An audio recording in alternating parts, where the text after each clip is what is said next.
လက်ဖြင့်ကနာနဲ့ကစားပြီးတတိထားကြည့်လိုက်မနဲ့မိုးလင်းလာပြီဆိုအလင်းရောင်ရလာတာနေထွက်လို့အဲ့ဒီနေရဲ့အလင်းရောင်ဟာတစ်သလုံးထိုးရနေသလားဆိုဘယ်ရမှာညနေနေဝင်သွားတာနဲ့တပြိုင်တည်းဒီအလင်းဟာကွယ်သွားပြီအမှောင်ရောက်လာပြန်အခွင့်အရေးဆိုတာအဲ့တိုင်းရတဲ့အခိုက်ရှိမရတဲ့အခိုက်ရှိရတဲ့အခိုက်လေးမှာကိုဘာတွေရလိုက်လဲအကျိုးမြတ်ထွက်အောင်ဘာတွေလုပ်လိုက်သလဲဆိုတာကအဓိကကြတော့လူဘဝဆိုတာလည်းပဲနေမင်းကြီးထွက်ပေါ်လာတဲ့အခိုက်အတန့်မှာအလင်းရောင်အောက်မှာအကောင်စုအကြောင်းကျိုးခွဲခြားသိပြီးတော့လှုပ်ခွင့်ရှိတဲ့အချိန်ပိုင်းလို့ဆိုရမှာဖြစ်တယ်လူဘဝရနေတဲ့အချိန်မှာ human rights ဆိုလူအခွင့်အရေးတွေအကုန်ပြည့်ဝရှိတယ်လူရဲ့ human dignity ခေါ်တဲ့လူရဲ့ခုံသိက္ခာတွေလည်းအပြည့်ဝရှိတယ်ဒါနကောင်းမှုလုပ်ခြင်းလည်းဖြစ်တယ်သီလစောင့်တည်ခြင်းလည်းဖြစ်တယ်ကမ္မထံဘာဝနာအထုတ်ခြင်းလည်းဖြစ်တယ်သို့သောလောကလူသားတွေဟာထိုကဲ့သို့အခွင့်ကောင်းကြီးတွေရှိနေတော့လည်းပဲအခွင့်ကောင်းကြီးတွေကိုတတိမထားသည့်အတွက်ကြောင့်အခွင့်ကောင်းသည်နေမင်းကြီးသည်ရှေ့ကထွက်ပြီးဝင်သွားလို့အမှောင်ရောက်သွားသလိုပဲမှောင်သွားသလိုပဲအခွင့်ကောင်းသည်အချိန်တန်တော့ပျောက်ကွယ်သွားပြန်တာပဲဖြစ်တယ်ပေါ့မပျောက်ကွယ်ခင်ရအောင်ရှာလိုက်ရင်ရှာလိုက်မရှာလိုက်ရင်လွတ်သွားမှာအဲ့တော့လူဘဝတွေမှာအခွင့်ကောင်းနေဆိုတာဘာတွေတော့ဒီကနေ့ခေတ်ဘုရားဘာသာဝင်သူတော်စင်တွေရနေတဲ့အခွင့်ကောင်းကဘာလဲဗုဒ္ဓပါဒနဝမခဏလို့ခေါ်တယ်ဗုဒ္ဓပါဒဆိုတာဖျားပွင့်ပေါ်နေတဲ့နဝမဆိုတာကိုကူမြောက်ခဏဆိုတာအခွင့်ကောင်းဖျားပွင့်ပေါ်ခြင်းလို့ဆိုတဲ့ကိုကူမြောက်အခွင့်ကောင်းလို့ဆိုလိုတာကအခွင့်အရွေးမကောင်းတာကရှစ်ခါကြုံပြီးတော့အခွင့်ကောင်းဆိုတာကိုကူမြောက်တစ်ချိန်ပဲကြုံကိုခါမှတစ်ခါပဲအခွင့်ကောင်းရှိတယ်လို့ဒီလိုဆိုလို့တယ်အခွင့်မတာတာကရှစ်ခါအခွင့်တာတာကတစ်ခါနော်မတာတဲ့အခွင့်တွေကအလွန်များအခွင့်တာတာအလွန်နည်းဒါကိုဩဃတာထဲမှာရဖြစ်၈ပါးဆိုပြီးတော့လူတွေကဆူတောင်းနေကြဆူတောင်းရုံပဲဆူတောင်းနေတာကိုဟာ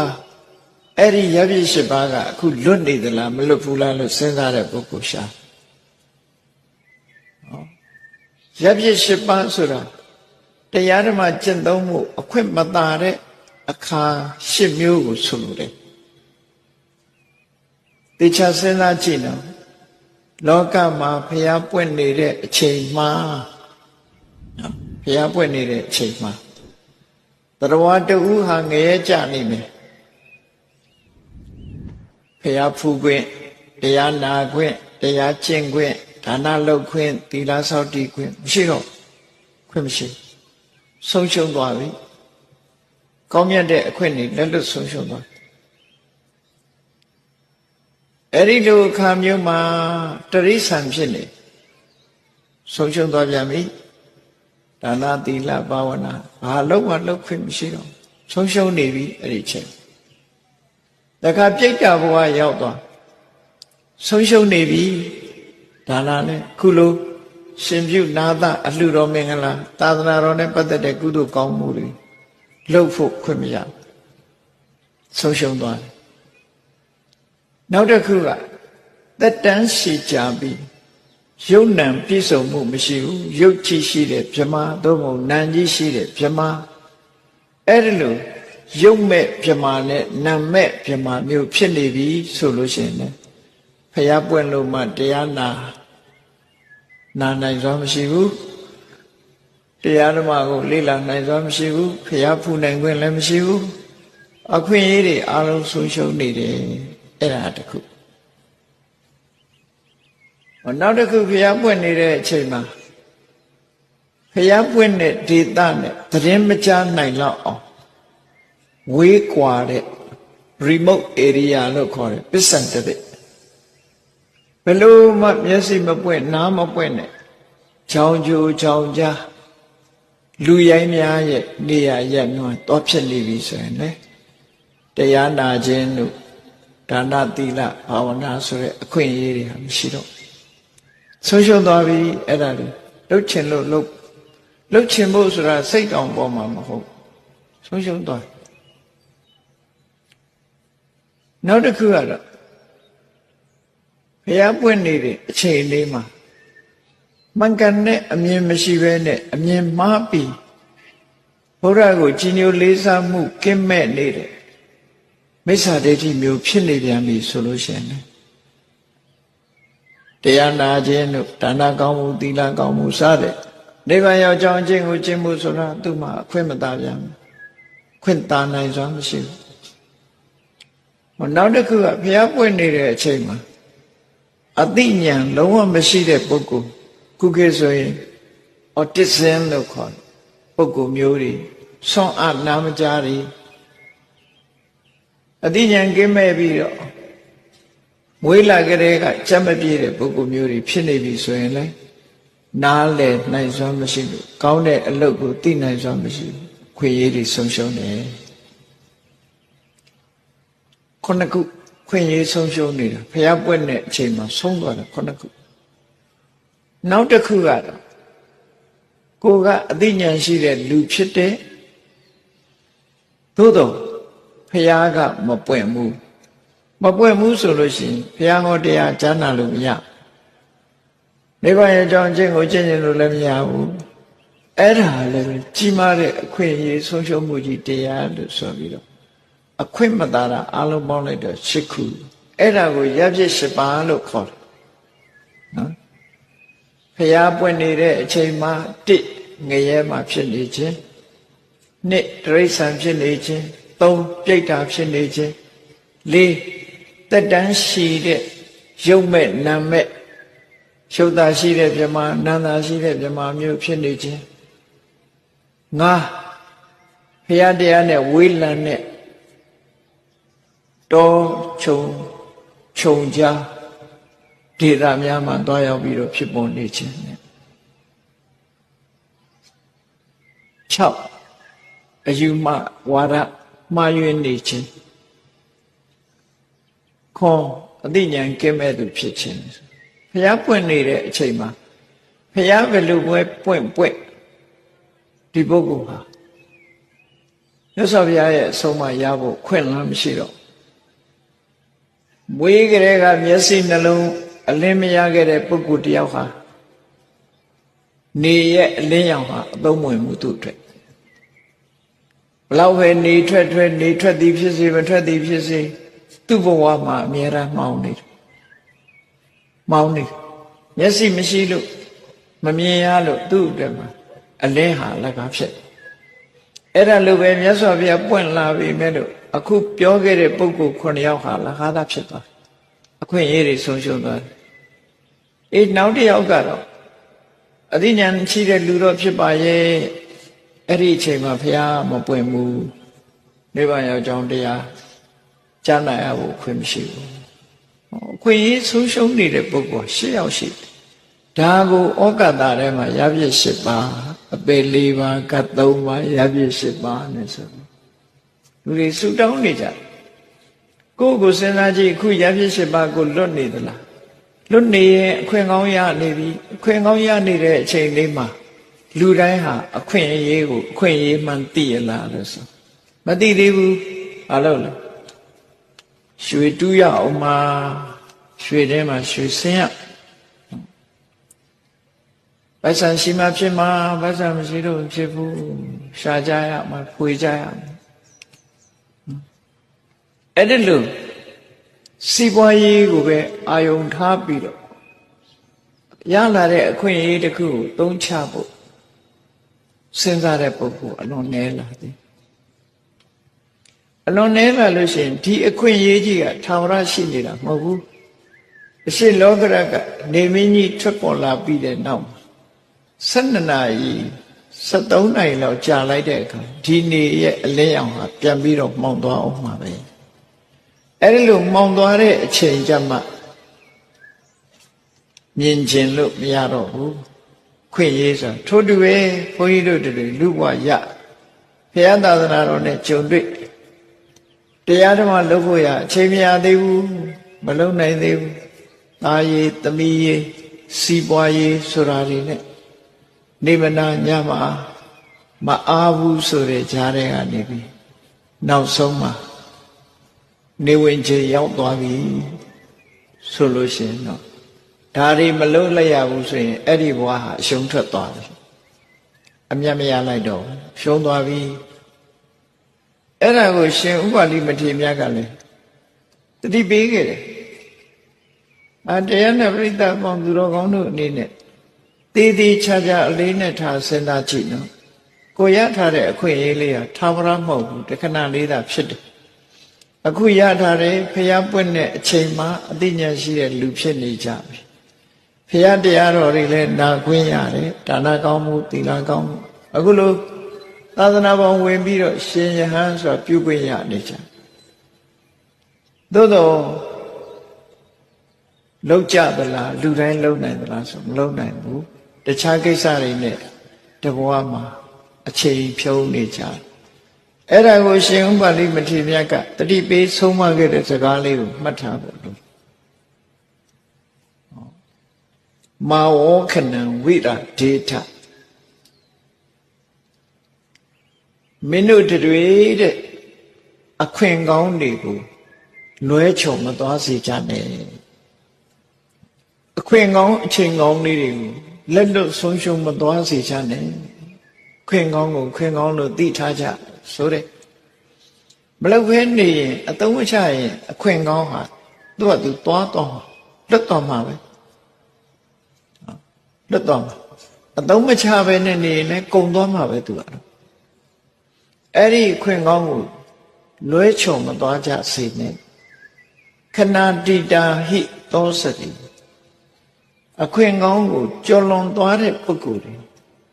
ခွင့်ကောင်းကိုကျော်လွန်သွားတယ်ဆိုတာခရီးသွားတဲ့ပုဂ္ဂိုလ်တယောက်ဟာနေအလင်းရောင်ရှိတဲ့အချိန်မှာကြိုးစားပြီးခရီးတွင်အောင်သွားရမယ်ဝေလံနဲ့ခရီးကိုသွားတယ်အလင်းရောင်နဲ့ကိုရောက်ချင်တဲ့နေရာကိုအလင်းရောင်အားပြုတ်ပြီးတော့စောစောရောက်အောင်အားပြုတ်ပြီးတော့သွားရမှာမသွားဘူးလမ်းခရီးမှာခဏခဏနားတယ်နားရုံနဲ့မကဘူးအပြင်းထူပြီးတော့နေလိုက်တယ်ချိန်နေရှိပါသေးတယ်ရှိပါသေးတယ်နဲ့နေတဲ့လူလမ်းခရီးကလည်းအလွန်ဝေးတယ်နေကြီးကလည်းဝင်တော့မယ်တောတန်းကြီးကိုလည်းဖြတ်ရမယ်ကြားတွေဆင်းနေတောတရဝါတွေကလည်းရှိတယ်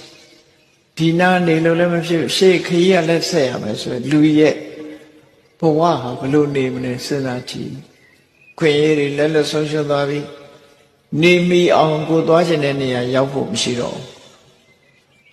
အဲ့ဒီလိုဖြစ်တတ်တယ်ခဏတိတာဟိသောစတိအချိန်ရှိခိုက်လုံလစိုက်တာမလုပ်သည့်အတွက်ကြောင့်အချိန်လွန်သွားတဲ့အခါသို့မဟုတ်အခွင့်ကောင်းတွေဆုံးရှုံးသွားတဲ့အခါစိတ်ပြည့်အားငယ်ပြီးတော့နေတတ်တယ်တဲ့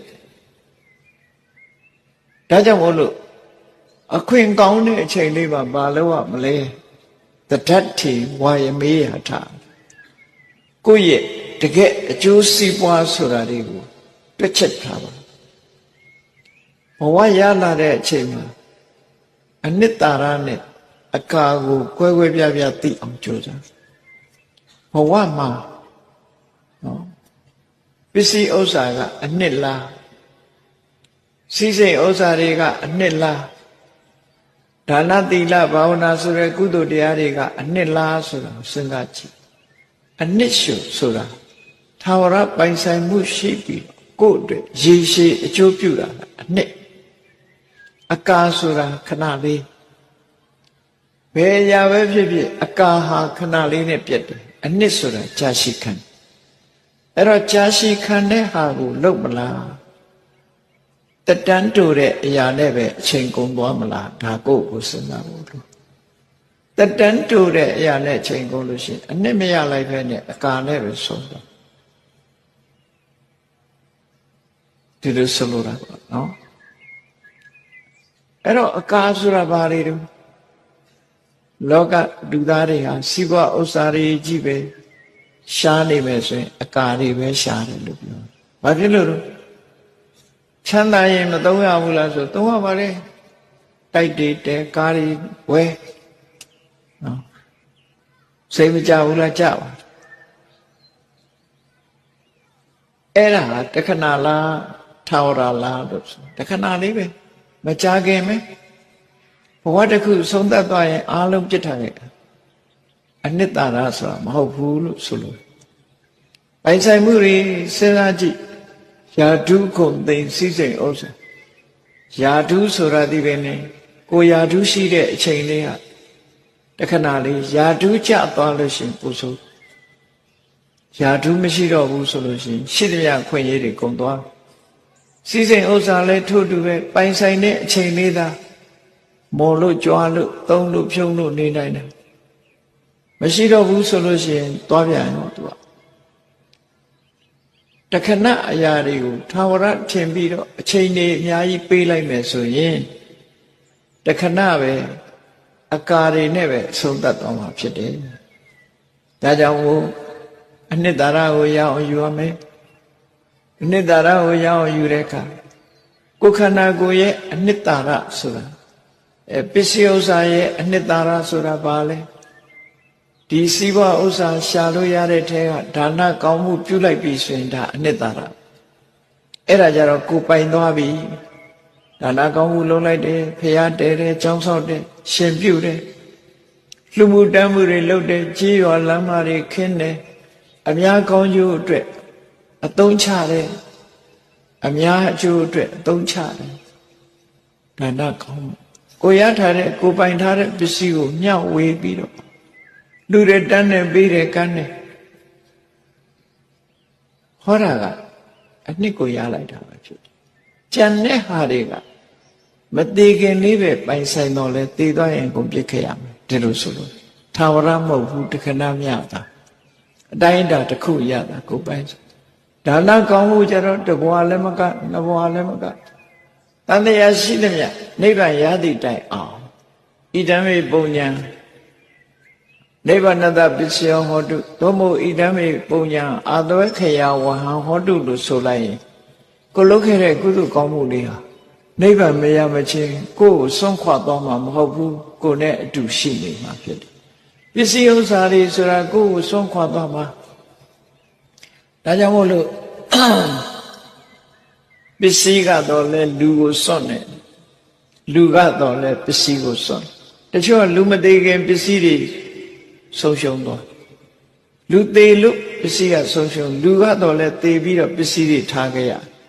ပစ္စည်းကတော့လဲလူကိုထားပြီးတော့ပစ္စည်းဆုံးရှုံးတဲ့နောက်ဖြစ်ပေါ်သွားပစ္စည်းဆိုတာအဲ့ဒီတည်းပဲဒါကြောင့်မို့ခိုင်မာမှုမရှိဘူးခိုင်မာမှုမရှိတဲ့ပစ္စည်းတွေကဒါနဆိုတဲ့ကုသိုလ်ဆိုတဲ့အနှစ်သာရကိုထုတ်ယူလိုက်ပြီဆိုလို့ရှိရင်ဒီလူဟာတော့အမြတ်ရလိုက်ပြီလို့ပဲအောင်မရပစ္စည်းဥစ္စာတွေကအမြတ်ကိုထုတ်ယူလိုက်တာလို့အနုဆိုရင်အရှုံးနဲ့ပဲပြီးသွားမှာပဲကောင်းပါနောက်တစ်ခုကိုယ်ခန္ဓာကိုယ်ကြီးကျမ်းမာနေတယ်ငယ်ရွယ်တဲ့အချိန်လေးမှာအားရှိတယ်ဖြတ်လက်တယ်လုံနိုင်ကိုင်းနိုင်နေရှိတယ်အဲ့ဒီအချိန်မှာအပြင်းထူပြီးတော့ကောင်းကျိုးချမ်းသာရစေနိုင်တဲ့ဘုရားတရားတန်ခါဝေယဝိဆအလုပ်တွေမလုပ်ဘူးအများကျိုးကိုယ်ဒီလေးရောက်ဆောင်ရွက်ပေးတာမရှိဘူးကိုယ်ခန္ဓာကိုယ်အများအတွက်အသုံးချတာမျိုးမလုပ်ဘူးဆိုလို့ရှိရင်ကိုယ်တဏ္ဍာမှာရှိတဲ့ဒီခွန်အားတွေဟာထာဝရရှိနေမှာမဟုတ်ဘူးကျမ်းမာရေးနဲသွားရင်ပြုတ်ကွဲလာတာမလှုပ်နိုင်မရှားနိုင်ဖြစ်လာပြီဆိုတော့မှအများအတွက်လှုပ်ချင်လို့ဘုရားကြောင့်ကံသွားခြင်းလို့မရတော့ဘူးခန္ဓာကိုယ်မကြက်ခိုင်တဲ့အချိန်ကြတော့မှဘာတစ်ခုမှဝေယဝိသကုသိုလ်ပါစာယနာကုသိုလ်ဆိုတဲ့ကုသိုလ်မျိုးတွေလုံနိုင်စွာမရှိတော့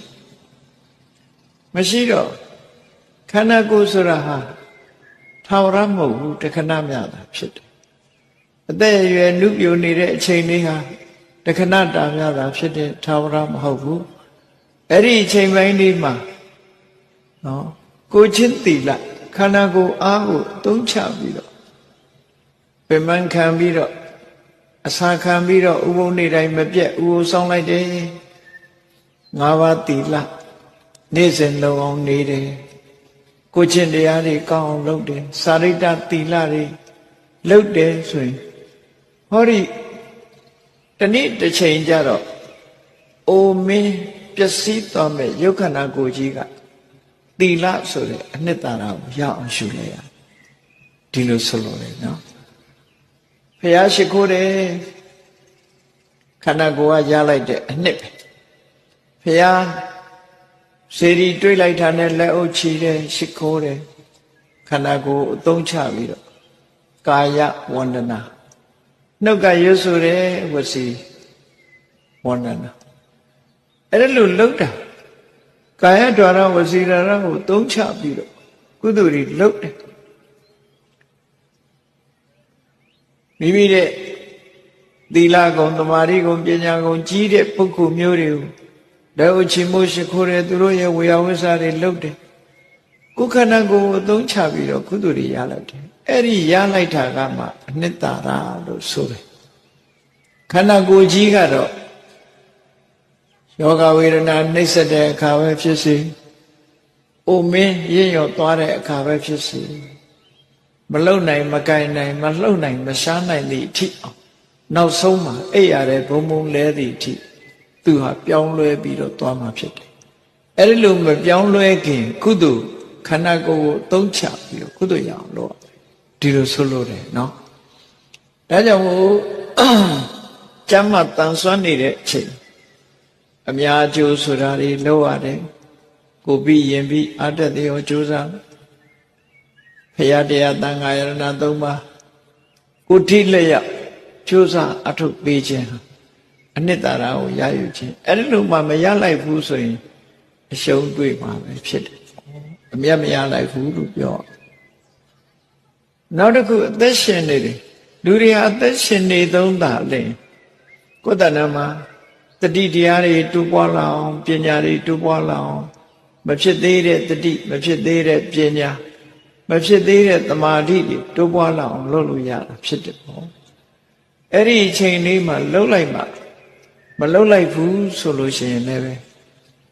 သိဆုံးသွားတဲ့အခါအသက်ရှင်တုန်းလေးမှာဘာမှမရလိုက်သည့်အတွက်ကြောင့်အရှုံးပေါ်သွားနိုင်သေးတယ်ဒါကိုပြောတာ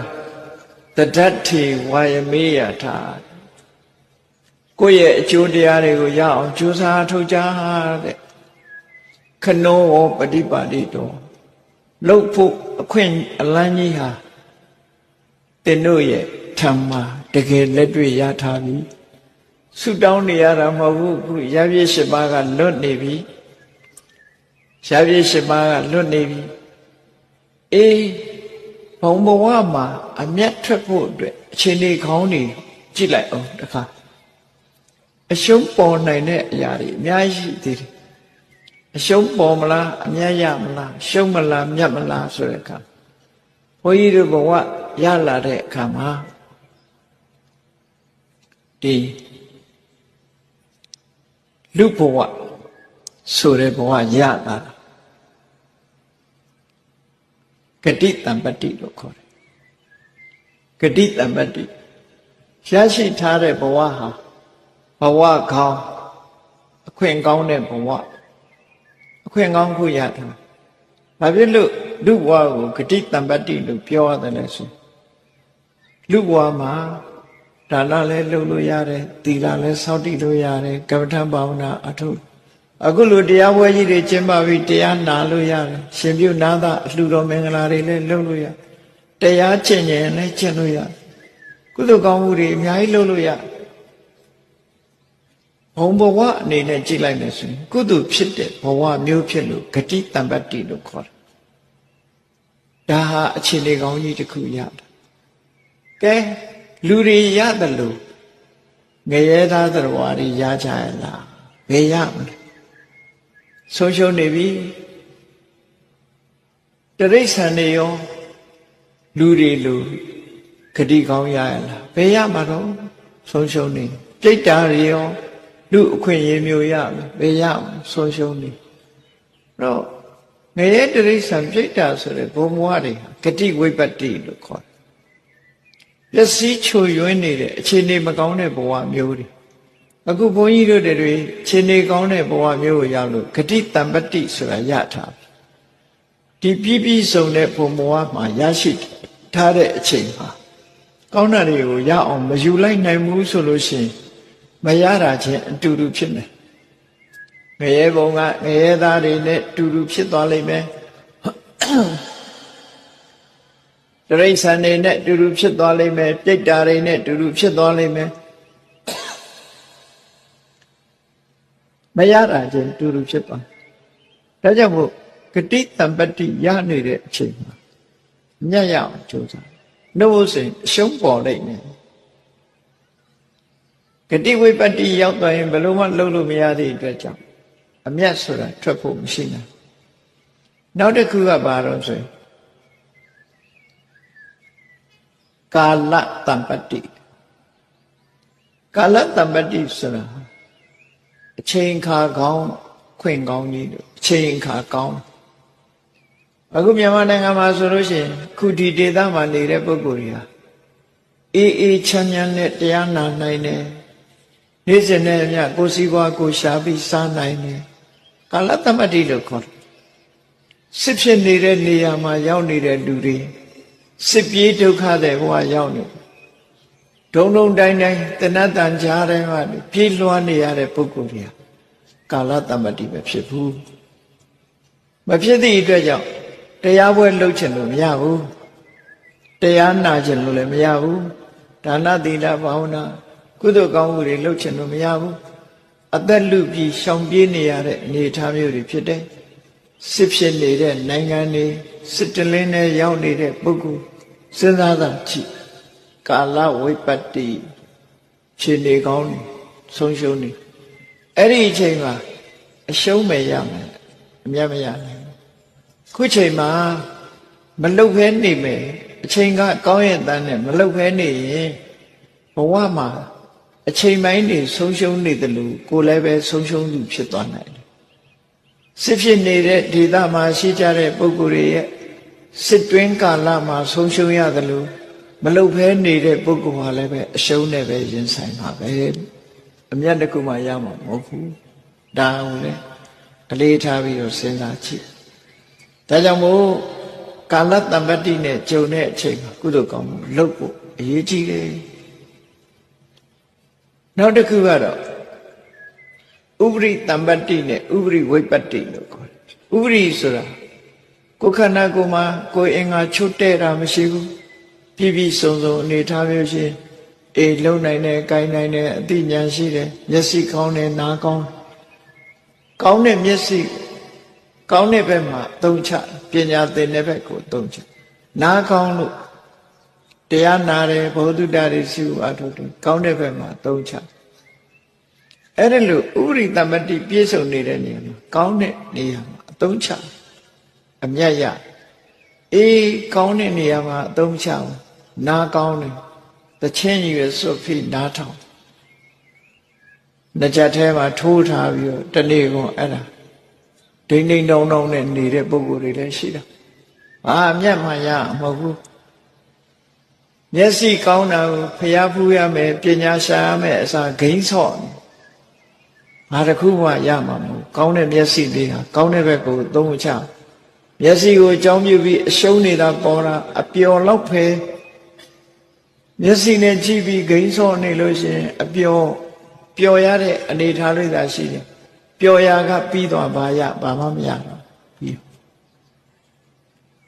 အမြတ်ရအောင်မျက်စိကိုသုံးချခြင်းအမြတ်ရအောင်နားကိုသုံးချခြင်းဆိုတာရှိဖို့လိုတယ်ဒါဥပရိတံပတ္တိအစတည်းကမျက်စိမပါဘူးနားလည်းမကောင်းဘူးဆိုတဲ့ပုဂ္ဂိုလ်တွေဟာတရားနာခြင်းလို့လည်းနာလို့ရမှာမဟုတ်ဘူးဖျားဖူးခြင်းလို့လည်းဖူးလို့ရမှာအဲ့ဒီပုဂ္ဂိုလ်တွေနဲ့မျက်စိကောင်းနားကောင်းပြီးဖျားတရားနဲ့ဝေးနေပြီဆိုလို့ရှိရင် ဥပရိဝိပတ္တိဖြစ်နေတဲ့ပုဂ္ဂိုလ်တွေနဲ့အလားတန်တူ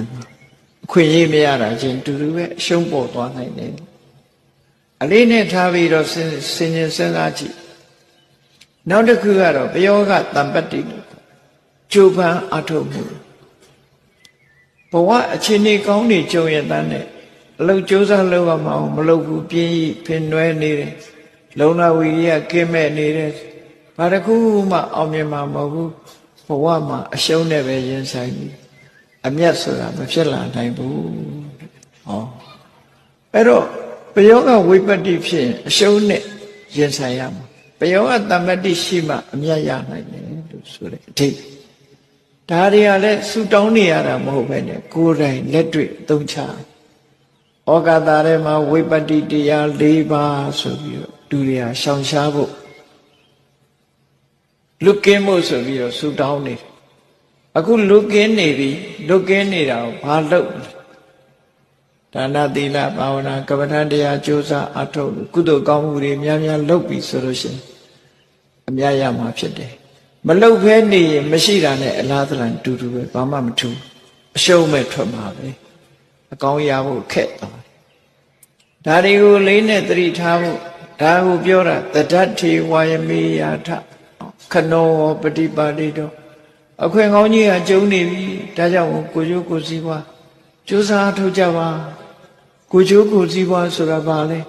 ကုသိုလ်ကောင်းမှုကိုပြောတာလူဘဝရလာတာကုသိုလ်ကောင်းမှုကလှုပ်ပေးလိုက်တာအမေကမွေးပေးတယ်ဆိုတာအမေကအကူအညီပေးုံပေးနိုင်တာတကယ်လူဘဝပို့ပေးတာကကံတရားသာလင်ဖြစ်တယ်အမေတို့အဖေတို့ကကူညီဆောင်ရှောက်ပေးတာသာရှိတယ်ဆိုပါစို့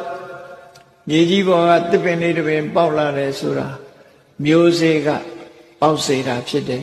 သို့တော့မြေတို့ရေတို့ဆိုတာအကူအညီပေးုံများဖြစ်တယ်အမေနဲ့အဖေဆိုတာမြေနဲ့ရေပဲကံတရားဟာမျိုးစေ့ပဲအပင်ပေါက်လာဖို့မျိုးစေ့ကအဓိကကြတယ်သို့တော့အမေဖေရဲ့အကူအညီနဲ့မျိုးစေ့ကရေနဲ့မြေရဲ့အကူအညီနဲ့ပေါက်ရတယ်လို့ပဲအမေဖေရဲ့အကူအညီနဲ့လူဘဝရောက်ကြအကြောင်းဆိုတာနှစ်မျိုးရှိတယ်ထုတ်လုပ်တဲ့အကြောင်းနဲ့ထောက်ကူပြုတဲ့အကြောင်းမိဘဆိုတာထောက်ကူပြုတဲ့အကြောင်းကံတရားကထုတ်လုပ်တဲ့အကြောင်းအဲ့ဒီကံတရားဟာဘယ်ကံလဲလို့ပြောရင်ဒါနဆိုတဲ့ကံတရားသီလဆိုတဲ့ကံတရားကုသိုလ်ကံတွေကိုဆိုလိုတယ်ပေါ့အဲ့ဒီကံတွေကထုတ်လုပ်ပေးလိုက်တဲ့ဘဝမှာအရှုံးမပေါ်ဖို့အရေးကြီးတယ်အမျက်ထွက်အောင်လုပ်ကြရမှာဖြစ်တယ်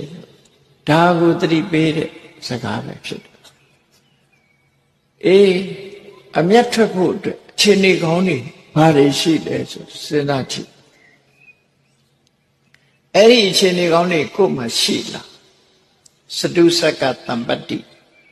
တမ္ပတ္တိတရား၄ပါးဆိုတဲ့ထဲမှာစက္ကတမ္ပတ္တိ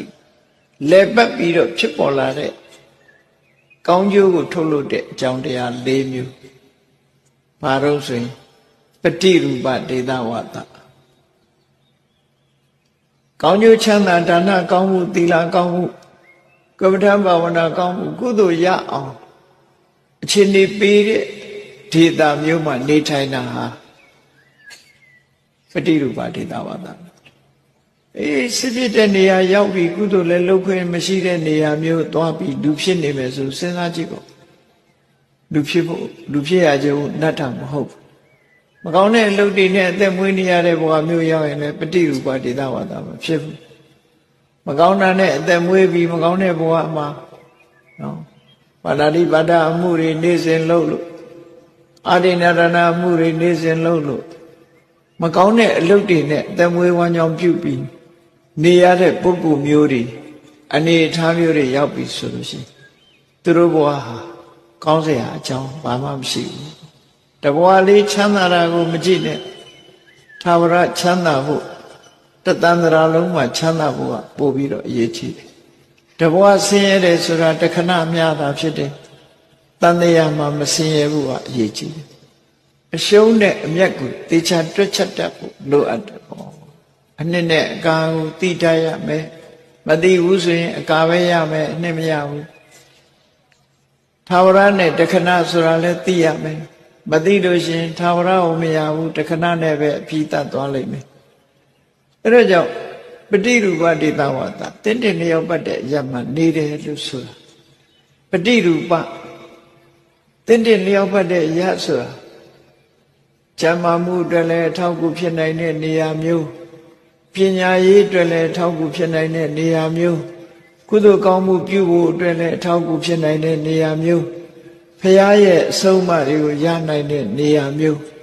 ပညာရှိသူတော်ကောင်းတွေရှိတဲ့နေရာမျိုးမှာနေမှကုသိုလ်ကောင်းမှုဆိုတာဖြစ်တယ်အဲ့ဒါပฏิရူပဒေသဝါဒပฏิရူပဒေသဝါဒရှိလာပြီဆိုလို့ရှိရင်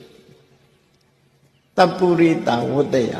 လူတော်လူကောင်းတွေနဲ့ပေါင်းမိလာတယ်လူတော်လူကောင်းတွေနဲ့ပေါင်းမိလာတဲ့အခါသူတို့ရဲ့အကျင့်သီလတွေအတူယူအားကြလာတယ်သူတို့စီကအဆုံးအမတွေရလာတယ်ကိုယ့်အတွက်မှာတန်ဖိုးမဖြတ်နိုင်တဲ့အသိဉာဏ်တွေတန်ဖိုးမဖြတ်နိုင်တဲ့ကုသိုလ်တွေလောက်ခွင့်ရတယ်ဟောပฏิရူပမှာနေသည့်အတွက်ကြောင့်တပ္ပုရိတဝတ္တယသူတော်ကောင်းနဲ့တွေ့ဆုံရတယ်ဆိုတာဖြစ်ပေါ်လာတယ်အဲ့ဒီကနေပြီးတခါအတ္တသမ္မာပဏိတိကိုယ်ကိုကောင်းအောင်ပြုပြင်တတ်လာတယ်ကိုယ်ကိုကောင်းအောင်ထားတတ်လာတယ်စိတ်ပဲလို့ထားရမယ်ဆိုတာသိလာတယ်တမ္မာအဖြစ်မသိနဲ့စိတ်ကောင်းနှလုံးကောင်းထားနည်းတွေကိုသိရှိလာအတ္တသမ္မာပဏိတိဆိုတဲ့ဟာဖြစ်ပေါ်လာအဲ့ဒါလို့ဖြစ်ပေါ်လာဖို့ကိုယ်မှာပင်ကိုအခြေအနေကောင်းကြီးရှိတယ်ရှေးဘဝကကုသိုလ်ကောင်းမှုလုပ်သည့်အတွက်ကြောင့်မျက်စိကောင်းတယ်နားကောင်းတယ်ခြေနေကောင်းတယ်အသိဉာဏ်ရှိတဲ့လူဖြစ်တယ်ဆိုပုဗ္ဗေသကတ္တပုညတ္တာပုဗ္ဗေသကတ္တပုညတ္တာရှိသည့်အတွက်ကြောင့်ဟောတင်တော်တဲ့အရာမှလူဖြစ်ရတယ်တင်တော်တဲ့အရာမှလူဖြစ်လို့လူတော်လူကောင်းတွေနဲ့စုံစည်းရတယ်လူတော်လူကောင်းတွေနဲ့စုံစည်းလို့ကိုယ်စိတ်ကိုထားတတ်ပြီးလူတော်လူကောင်းဖြစ်အောင်ကြိုးစားနိုင်တယ်အဲ့လိုလဲပတ်ပြီးတော့ဖြစ်တဲ့တမ္ပတ္တိ၄ပါးရှိမှကုသိုလ်ဆိုတာဖြစ်တယ်အဲ့ဒီကုသိုလ်ဖြစ်မှလူဟာအမြတ်လူဘဝရတာရဲ့အမြတ်ဆိုတာရကုသိုလ်မဖြစ်တဲ့လူဘဝဟာအရှုံးပဲဘာကြောင့်လို့ပြောမယ်ဆိုရင်လူဘဝဆိုတာကုသိုလ်နဲ့အရင်တည်ခဲ့တာကုသိုလ်နဲ့အရင်တည်ခဲ့ပြီးအဲ့ဒီကုသိုလ်ရင်းစားပြန်မရဘူးဆိုလို့ရှိရင်ဒါရှုံးတာပဲစီဝါလုပ်တဲ့ပုဂ္ဂိုလ်တွေယဉ်နှီးကြရတယ်ရောင်းဝယ်လုပ်တဲ့ပုဂ္ဂိုလ်တွေအရင်နှီးထုတ်ကြရတယ်လှုပ်အားတွေလှုပ်တဲ့အခါလဲအရင်နှီးဆိုတာထုတ်လို့အမျက်မရဘူးဆိုရင်အရှုံးပဲတချို့အရင်မှာပါသွားတယ်လူဘဝမှာမကောင်းတာတွေလှုပ်သည့်အတွက်ကြောင့်တည်တဲ့အခါငရဲကျသွားတယ်ဟောအရင်မှာပြုတ်သွားလူဘဝမှာကုသိုလ်ကောင်းမှုကပို့လိုက်တဲ့လူဘဝမှာအမြတ်ရအောင်မလုပ်သည့်အတွက်ကြောင့်အကုသိုလ်တွေလုပ်လိုက်သည့်အတွက်ကြောင့်တည်တဲ့အခါတိရစ္ဆာန်ဖြစ်တယ်ဟောအရင်တွေပါသွားပြီရှုံးနေထွက်ကုန်လူဘဝမှာလောဘဒေါသမောဟတွေကြောင့်သိဆုံးသွားတဲ့အခါပြိတ္တာဘုံရောက်သွားတယ်အရင်ပြုတ်သွားကြငရဲတိရစ္ဆာန်ပြိတ္တာဒီဘဝတွေရောက်သွားရင်ဒါအရင်ပြုတ်သွားတဲ့အရှုံးတွေပဲပေါ့အရင်မှာရှုံးသွားတဲ့အရှုံးတွေပဲဖြစ်တယ်လူဘဝကိုပြန်ရတယ်ဆိုရင်တော့ဒါရင်းစားရှိသေးတယ်လူဘဝမှာပို့ပြီးတော့အခြေအနေကောင်းတဲ့လူဘဝဒီတဲ့ချမ်းသာတဲ့နတ်ဘဝဒီတဲ့ချမ်းသာတဲ့ဓမ္မဘဝနောက်ဆုံးနိဗ္ဗာန်ထီအောင်ရသွားတယ်ဆိုရင်တော့အမြတ်ရနိဗ္ဗာန်ရပြီဆိုရင်တော့ကြီးမားသေးတော့အမြတ်ဖြစ်တယ်လူဘဝအရင်ဒီကိုအကြောင်းပြုပြီးတော့နိဗ္ဗာန်ရသွားရင်အလွန်ကြီးမားတဲ့အမြတ်တစ်ခုကိုရလိုက်တယ်လို့ဒီလိုမှတ်သားရမှာဖြစ်တယ်အဲ့တော့ဒုဒရဝိဘဝရောက်ဘဝတစ်ခုရထားတဲ့အခါမှာအရှုံးမပေါ်ကြစေနဲ့အရှုံးနဲ့အမြတ်ကိုတွက်တတ်ကြပါစေကုသိုလ်မရဘူးဆိုရင်အရှုံးမယ်အကုသိုလ်တွေများသွားရင်အရှုံးမယ်အရင်မှပြုတ်လိုက်မယ်လူဘဝမှာကုသိုလ်ကောင်းမှုမှာဘာမှမလုပ်လိုက်ဘူးဆိုရင်အရင်မှပြုတ်သွားလိမ့်မယ်ကုသိုလ်မလုပ်ဖဲနေလို့ရှိရင်လည်းပဲနော်အရှုံးပေါ်လိမ့်မယ်အကုသိုလ်တွေလုပ်ရင်တော့အရင်မှပြုတ်လိမ့်မယ်ဒီလိုမှတ်အရင်ပြုတ်သွားတဲ့အရှုံးနဲ့ အရင်ချန်တဲ့အရှုံးလို့ဒီလိုအရှုံးနှမျိုးခွဲခြားမှတ်သားထားစီးပွားလုပ်တဲ့အခါမှာသိန်း100ရင်းလို့အမျက်မထွက်ဘူးသိန်း100ပဲပြန်ရတယ်ဆိုရင်ဒါအရင်သိန်း100ရင်းလိုက်တာအကုန်လုံးပြောင်းသွားတယ်ဆိုရင်ဒါအရင်ပြုတ်တယ်သိန်း100ရင်းလိုက်တာကသိန်း1000ဖြစ်သွားပြီဆိုရင်အမျက်ပဲအဲ့ဒါလိုပဲလူဘဝမှာရှင်းထားတဲ့အရင်လေးတစ်ခုပြုတ်မသွားအောင်ဘာတွေလုပ်ရမလဲအရင်ကိုပြုတ်စေတာဘာတွေလဲဒါကိုသိဖို့လိုတယ်အကုသိုလ်တွေလုပ်တွေကိုလုပ်မယ်ဆိုရင်အရင်ပြုတ်တယ်ကုသိုလ်ကောင်းမှုတွေလုပ်မှရင်စားပြန်ရပြီးအမျက်ထွက်နိုင်တယ်ဆိုတာကိုအလေးနဲ့ဆင်ញင်သုံးသပ်ပြီးတော့မှတ်သားထားတဲ့နဲ့မှတ်သားထားပြီးတော့ကိုရရှိတဲ့ကိုဟာကိုအမတ်တမဲ့မနေပဲနဲ့အမျက်များများရအောင်ကြိုးစားအထောက်ဒါကြောင့်မို့ရှင်မြူနာသအလှတော်မင်္ဂလာလှူကြတယ်ဆိုတဲ့နေရာမှာလှူတဲ့ပုဂ္ဂိုလ်ဟာလေကိုယ့်အတွက်ကုသိုလ်ကောင်းမှုတွေလုပ်သည့်အတွက်ကြောင့်အရင်နှီးတဲ့ဖြစ်ပေါ်လာတဲ့အမြတ်တွေလို့ပြောလို့ရရှင်ပြုခံတဲ့ပုဂ္ဂိုလ်တွေကလည်းအပျော်ဝဋ္ဌာမဟုတ်ဘဲနဲ့သာသနာပေါင်းမှာမြတ်စွာဘုရားရဲ့အဆုံးအမဖြစ်တဲ့ကိုချင်းသီလကိုချင်းသီလကိုကိုယ်၌တည်လိုက်တာတရက်ပဲရရနှစ်ရက်ပဲရရသုံးရက်ပဲရရဆိုတာလို့ကိုချင်းသီလပြည့်ပြည့်ဝဝရအောင်ကြိုးစားဖို့တော့လိုအပ်တယ်ကိုချင်းသီလရပြီဆိုရင်တော့ဒါအမြတ်လို့ဆိုရမှာဖြစ်တယ်လူဘဝမှာနေတော့ကဒီလိုသီလမျိုးမရှိခဲ့ဘူးယဟန်ဖြစ်မှရှင်ဖြစ်မှသီလမျိုးရတယ်ဆိုရင်ဒါအမြတ်ပဲပြည့်စုံအောင်ကြိုးစားအထောက်အမှာဖြစ်တယ်အဲ့ဒီလိုမလုပ်လို့ရှင်အရင်ပြုတ်သွားနိုင်သေးတယ်အေးဒါကြောင့်မို့အလှတကာလူမာတွေကလည်းအမြတ်များများရဖို့အလှတကာလူမာတွေရဲ့လူမှုတမ်းမှုကိုလက်ခံပြီးတော့ရှင့်အဖြစ်ရဟန်းဖြစ်ခံတဲ့ပုဂ္ဂိုလ်တွေကလည်းပဲအမြတ်ရကြဖို့အတိအသီးယူတတ်ဖို့အတိညာရှိဖို့တတိထားတတ်ဖို့ဒါအရေးကြီးတယ်ပေါ့အဲ့လိုမဟုတ်ဘဲနဲ့တာမန်လို့လို့စင်မျိုးလုပ်တယ်လို့ဆိုလို့ရှိရင်ကတော့အမြတ်များများရမှာမဟုတ်ဘူးဘယ်ကိစ္စပဲဖြစ်ဖြစ်အတိညာနဲ့လုပ်ရတယ်အတိညာနဲ့လုပ်ရတယ်သာသနာပေါင်းဝင်ပြီးတော့ရှင်ပြုတယ်ရဟန်းခံတယ်လို့ဆိုတာကိုချင်းသီလကိုထိမ့်သိမ်းဆောက်ရှောက်ခြင်းသာလည်းဖြစ်တယ်နော်မြတ်စွာဘုရားရဲ့အဆုံးအမသာသနာတော်မှာတနေ့တမနေ့ပဲဖြစ်စေကိုချင်းသီလထိမ့်သိမ်းဆောက်ရှောက်လိုက်တာဟာတန်တရားကထွက်ဖို့အတွက်ထွက်ပေါက်ကလေးတစ်ခုလမ်းကြောင်းလေးတစ်ခုပေါ်ရောက်သွားတဲ့သဘောပဲဥပမာဘာနဲ့ပြောရမလဲလို့ဆိုရင်စာပေကျမ်းကမှာဆိုတာလေးနဲ့နှိုင်းယှဉ်ပြီးတော့ကြည့်မြတ်စွာဘုရားကဒေဝဒတ်ကိုယဟန်ခံပေးတာဘာကြောင့်လဲနော်ဒေဝဒတ်ကိုယဟန်ခံပေးတာဘာကြောင့်လဲဆိုအဲ့ဒီမှာအဖြေရှိဒေဝဒတ်ဟာမြတ်စွာဘုရားကမသိဘူးလားဒေဝဒတ်ဟာယဟန်ဖြစ်လာလို့ရှိရင်ဘုရားကိုဆန့်ကျင်မဲ့လုပ်လိုက်မယ်တန်ခါသိမ်းခွဲလိုက်မယ်မြတ်စွာဘုရားရဲ့ခြေတော့သွေးစိမ့်တီအောင်ကြောက်တုံးနှိမ့်ချလိုက်မယ်ဆိုတာဒီဘုရားဟာကြိုပြီးတော့မသိဘူးလားလို့ဆိုသိတယ်သိရတဲ့နဲ့ဘာလို့သာသနာပေါင်းဝင်ခွင့်ပြုတယ်လဲဆိုတာကြည့်အကယ်၍မြတ်စွာဘုရားကဒီကောင်လူမိုက်ဒီသာသနာပေါင်းဝင်လာရင်ကြီးလေးတဲ့ပြမှုကြီးတွေသူကျွလွန်လိမ့်မယ်သာသနာပေါင်းဝင်ခွင့်မပြုဘူးသူ့ကိုတားထားမယ်ဆိုလို့ရှိရင်သူဟာတန်မြာရဲ့ထွက်ပေါက်ကိုဘယ်တော့မှရမှာမဟုတ်တော့ဘူးတဲ့အခုလိုပြမှုကြီးတွေကျွလွန်ပြီးအောင်တော့ယဟန်ပြုလိုက်တဲ့မျိုးစေ့လေးကယဟန်ဖြစ်ကိုရရှိလိုက်တဲ့အချိန်မှာကျင့်သုံးလိုက်ရတဲ့မျိုးစေ့လေးကမဲ့မျိုးစေ့ဖို့မျိုးစေ့အနေဖြစ်သွားပြီးတန်မြာဝကထွက်အောင်ကြိုးစားနိုင်ဖို့အခွင့်အလမ်းကြီးပွင့်သွားတယ်လို့သူဆိုဒါကြောင့်မို့အခုမြန်မာနိုင်ငံမှာ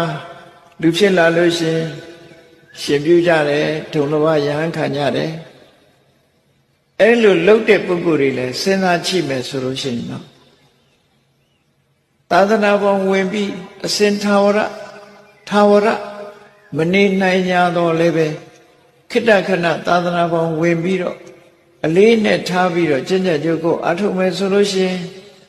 နိဗ္ဗာန်မျိုးစိတ်မဲ့မျိုးစိတ်ဖို့မျိုးစိတ်လေးသူတို့ရဲ့တဏ္ဍမှာရရှိသွားနိုင်တယ်လို့ဒီဝတ္ထုကိုထောက်ထားပြီးတော့မှတ်သားထားနိုင်တယ်ပေါ့ဒုံလဘယံခံလိုက်သဖြင့်နောက်တန်တရားမှာဒါလေးကအထုံလေးပါလာပြီးတော့တလန်းကလေးတစ်ခုဖြစ်သွားမျိုးစိတ်ကလေးတစ်ခုဖြစ်သွားပြီးတန်တရားဝုတ်ကလွတ်ဖို့ရအတွက်အခွင့်အလမ်းလေးတစ်ခုဖန်တီးပေးနိုင်ဒါဘာကြောင့်ပြောရလဲလို့ဆိုလို့ရှိရင်ကတ္တဗဘုရားလက်ထက်တုန်းကအမျိုးသားနဲ့အမျိုးသမီးတွေဟာမြတ်စွာဘုရားဟောတဲ့တရားထဲမှာနာယုတ်ဆိုတဲ့စကားလုံးကိုအမှတ်ရကြားခဲ့ရတယ်မှတ်သားခဲ့ရတယ်ဂေါရမမြတ်စွာဘုရားလက်ထက်ရောက်လာတဲ့အခါဂေါရမမြတ်စွာဘုရားကသူတို့မေးတဲ့မေးခွန်းထဲမှာဘိက္ခုဆိုတာဘာကြောင့်ခေါ်တာတုံးလို့မေးတော့အေးနာယုတ်ပေါ်မှာအစွဲလန်းကင်းတဲ့ပုဂ္ဂိုလ်ဘိက္ခုလို့ခေါ်တယ်လို့နာယုတ်ဆိုတဲ့စကားလုံးနဲ့ဆက်ဆက်ပြောလိုက်တဲ့အခါမှာအနာဂံအဖြစ်ကိုရောက်သွားဒါလေးကမျိုးစိတ်အထောက်အကူဖြစ်တယ်လို့သူဆိုတယ်နော်အဲ့ဒါအမှန်တမ်းအရေးကြီးတယ်အခုလည်းပဲနော်ရှင်မပြုတ်နိုင်သေးတဲ့ကလေးတွေရှင်ဘဝရောက်အောင်လုပ်ပေးလိုက်တယ်ဆိုတာမျိုးစိတ်ကလေးတွေရပါစေနော်မမျိုးစိတ်ဖို့မျိုးစိတ်တန်မြာဟုတ်ကိုလက်နိုင်တဲ့အခွင့်အလမ်းကလေးတွေသူတို့ရင်ထဲနှလုံးထဲရောက်သွားပါစေဆိုတဲ့အလူတကာလူမတွေကအဲ့ဒီရည်ရွယ်ချက်နဲ့လုပ်အောင်မှဖြစ်တယ်သာသနာ့ဘဝဝင်တဲ့ရှင်လောင်းယဟန်လောင်းတွေကလည်းပဲအဲ့ဒီစိတ်ဓာတ်မျိုးမွေးရမှာဖြစ်တယ်ဟောအဲ့ဒီလိုမှနှုတ်နှဝအကျိုးကျေးဇူးရရှိပြီးကောင်းကျိုးချမ်းသာတွေရမှာအေးအလူရှင်ဆိုပြီးတော့မော်ဖို့ကြွားဖို့လည်းမဟုတ်ဘူးကုသိုလ်ကောင်းမှုလုပ်ပြီးတော့ဘဝမှာအမြတ်ရအောင်တို့တွေကြိုးစားကြရမှာဆိုတာဟာအဓိကဖြစ်တယ်တရားချစ်ခင်သူတော်စင်ပြိဿပေါင်းတို့လူတိုင်းဟာအခွင့်ကောင်းဆိုတဲ့လူဘဝဂတိတမ္မတိဆိုတဲ့လူဘဝကောင်းကိုရရှိပြီးတော့နေကြပြီရရှိထားတဲ့ဘဝလေးမှာအသုံးချကြရအမြတ်ရအောင်ကုသိုလ်ကောင်းမှုတွေကိုကြိုးစားအထောက်အမှာဖြစ်တယ်အရှုံးအရင်ပြုတ်နိုင်တဲ့အကုသိုလ်တရားတွေကိုရှောင်ကြရမှာဖြစ်တယ်အကုသိုလ်တရားတွေကိုရှောင်ရှားလို့ကုသိုလ်တရားတွေတိုးပွားအောင်ကြိုးစားနိုင်မှသာလျှင်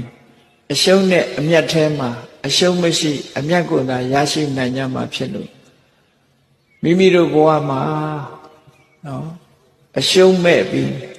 အမြတ်တွေများများရအောင်တတိကြီးစွာထားပြီးကြိုးစားအားထုတ်နိုင်ကြပါစေကုန်သတည်း